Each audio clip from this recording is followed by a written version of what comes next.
The overall goal of the following experiment is to differentiate murine embryonic stem cells into various primitive and definitive hematopoietic lineages and to characterize all ES progeny.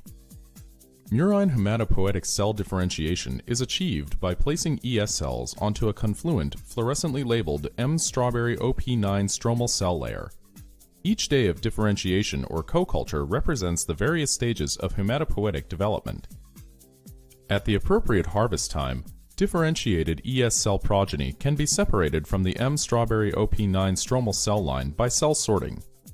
This ES differentiation protocol recapitulates primitive and definitive hematopoiesis as observed in vivo and can be used to characterize hematopoietic defects associated with knockout ES cell lines without the use of embryos.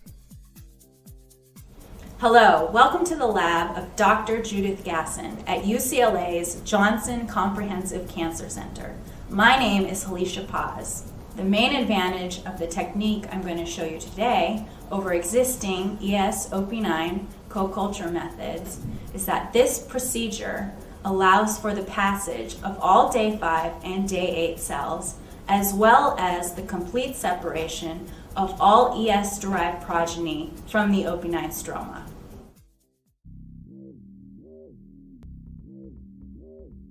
mStrawberry OP9 cells are grown in OP9 cell culture medium, which must be changed every 2 days.